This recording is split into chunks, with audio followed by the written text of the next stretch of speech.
Vamos direto ao ponto. Hoje a gente vai fazer uma análise profunda sobre uma capacidade que é literalmente a salvação estratégica e financeira de muita empresa por aí, a escuta ativa estratégica. A ideia aqui é explorar como as lideranças conseguem filtrar toda aquela informação que vem da base para ajustar o rumo dos negócios. Sabe aquele equilíbrio perfeito? Manter os pés firmemente plantados na realidade operacional enquanto a cabeça projeta o futuro da empresa? É exatamente sobre isso que vamos falar. Olha só o nosso roteiro de hoje de forma bem rápida.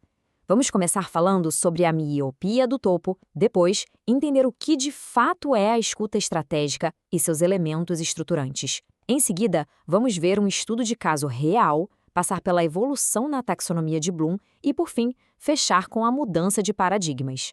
Ponto número 1. A miopia do topo. O verdadeiro risco da gestão. Para começar de verdade, a gente precisa encarar de frente um problema gigantesco que assombra as organizações hoje em dia. E o ponto crucial de tudo isso é identificar essa tal de miopia do topo. É aquela velha história, né? A gestão foca única e exclusivamente em relatórios, métricas de vaidade e planilhas e acaba perdendo completamente a noção de como o trabalho acontece na vida real. É uma desconexão sistêmica e muito perigosa entre os dados que chegam na diretoria e a realidade crua de quem está lá na ponta colocando a mão na massa. Ponto número 2. O que é a escuta estratégica, o verdadeiro radar do negócio? Vamos entender qual é a cura para essa miopia toda? É o seguinte, esse conceito vai muito, mas muito além de só sentar, balançar a cabeça e fingir que está prestando atenção. Ele funciona como um radar mesmo. É um processo analítico super afiado, usado para captar dores, sugestões e alertas que estão borbulhando lá na operação. O grande objetivo? Pegar todo aquele ruído operacional, filtrar o que importa e transformar isso em inteligência de negócios. E o mais importante, fazer isso a tempo de ajustar a estratégia antes que o barco afunde. E olha, essa linha do tempo ilustra perfeitamente que isso aqui não é só teoria leve de recursos humanos, não.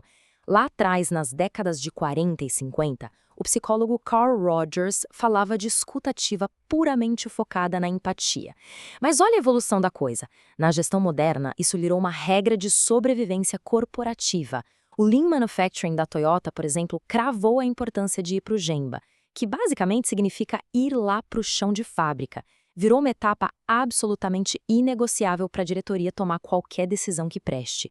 Ponto número 3. Fundamentos e elementos estruturantes, a mecânica desse radar. Agora a gente vai entender a engrenagem por trás disso para garantir que o sinal chegue limpo. O alicerce disso tudo exige 3 atitudes que não dá para pular de jeito nenhum. A primeira é a presença plena. É estar ali, por inteiro, sem o cérebro ficar pulando para a próxima reunião. A segunda é a suspensão de julgamento. Sabe quando a gente escuta um problema já querendo achar o culpado na mesma hora? Então, tem que travar isso.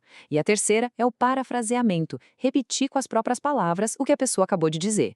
Isso é prova de balas para garantir que a mensagem da operação não chegue lá em cima totalmente distorcida ou adoçada pela média gerência. E aqui entra a parte prática da brincadeira. Como a gente faz isso rodar no dia a dia? O passo 1 é criar canais de fluxo. Sabe aquelas reuniões onde a diretoria pula alguns níveis hierárquicos e vai falar direto com a base? É isso. O passo 2 é o famoso filtro de relevância, que é ter o faro fino para separar o que é só uma reclamação isolada do que é de fato uma falha estrutural gravíssima. E para fechar, o passo 3, o loop de feedback. É voltar lá na equipe e contar o que foi feito com aquela informação que eles deram. Quer criar confiança na hora? É só fazer isso. Ponto número 4. O estudo de caso. Agora a gente vai aterrar toda essa teoria num suspense corporativo real. O cenário é clássico. Uma diretoria vai lá e compra um sistema absurdamente caro de gestão de riscos. Passam-se 3 meses e os dados dentro do sistema, um desastre. Incompletos, vazios. A gestão tática, que só acompanha pelas planilhas, tem a desculpa na ponta da língua. Ah, é a famosa resistência da equipe à mudança. Mas aí fica aquela pergunta de $1 milhão no ar. Por que será que esse software falhou de verdade? A gestão grudada na tela do computador não tinha a menor condição de responder isso. E aqui a gente vê um contraste que chega a ser brutal. Sem a escuta estratégica, o que acontece? A diretoria dá chilique, ameaça punir todo mundo e manda ultimatos. O clima, obviamente, vira um lixo e as pessoas começam a inventar dado falso só para bater a meta. Um desastre. Agora, com a escuta estratégica, o jogo vira. A liderança engole o orgulho, desce até o operacional e vai ouvir as pessoas. E é lá no chão de fábrica que o verdadeiro problema estrutural aparece. E o plot twist dessa história? Era pura infraestrutura. O software, aquele caríssimo, precisava de internet estável para rodar. Mas adivinha? O sinal do Wi-Fi simplesmente não chegava em várias partes da planta. Aquele ruído todo não era a má vontade da equipe, era a barreira técnica. A diretoria ouviu, comprou uns roteadores novos, resolveu o problema do Wi-Fi e salvou o investimento milionário. Simples assim. Ponto número 5. Evolução na taxonomia de Bloom. O nível de maturidade da escuta. Depois dessa prova irrefutável, é hora de avaliar como anda a maturidade corporativa no assunto. Esse framework aqui é excelente para a gente fazer um autodiagnóstico bem honesto. Lá na base da tabela, a gente tem o lembrar e entender, que é só sacar que escutar a operação é legal. Tá, mas a mágica mesmo acontece quando a gente sobe esses degraus. A gente passa pelo aplicar, fazendo as perguntas certas, depois pelo analisar, onde a gente caça as contradições entre o que o relatório diz e o que a equipe está sentindo, até finalmente bater no topo, criar e avaliar. É aqui que a mágica acontece, onde os líderes pegam os insights da operação e ajustam ativamente o próprio modelo de negócios. E o último ponto, mudança de paradigmas, a transformação cultural necessária, porque para chegar no topo daquela tabela, a cultura da empresa tem que dar uma chacoalhada. A primeira grande virada de chave mental. A gente tem que largar de lado aquela arrogância de eu sou a liderança e eu sei o que é melhor para a empresa. Esquece isso. Tem que ir para a constatação super humilde, mas extremamente poderosa, de que a linha de frente tem informações de ouro que são completamente invisíveis da cadeira do CEO. A segunda virada é quebrar um preconceito gigante. Parar de achar que sentar para ouvir a equipe é fazer papel de psicólogo, ou pior, perder tempo de produtividade. Pelo contrário, tem que passar a ver a escuta pelo que ela realmente é, uma coleta de dados estratégica super rigorosa e valiosa.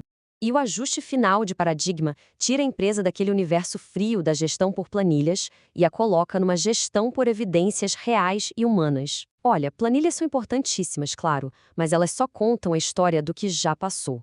É evidência humana, ali do dia a dia, que ajuda a diagnosticar o hoje e consertar o rumo da manhã. E para quem gosta de mergulhar fundo e buscar embasamento forte, essas 4 referências são absurdas de boas. A gente tem desde o clássico Dale Carnegie, com a arte de escutar, até o Sandro Magali falando sobre agilidade no Gestão da Manhã. Tem o Marco Goulston com o Just Listen, ótimo para situações sob pressão, e também o TED Talk sensacional do Julian Treasure, que foca na parte mais prática de treinar o nosso ouvido estratégico. Recomendo muito. Bom, chegamos ao final dessa nossa exploração e eu não poderia deixar de soltar uma provocação para ficar martelando na cabeça. Proteger a sanidade mental da equipe e, de quebra, a saúde financeira da empresa se resume perfeitamente nessa frase. A escuta ativa e estratégica é, sem dúvida, a grande âncora com a realidade. Porque a verdade nua e crua dos negócios é uma só. Quem se recusa a ouvir a base, inevitavelmente vai acabar falando sozinho. E aí fica a reflexão. Nas organizações de hoje, quem é que já está prestes a ficar falando para as paredes?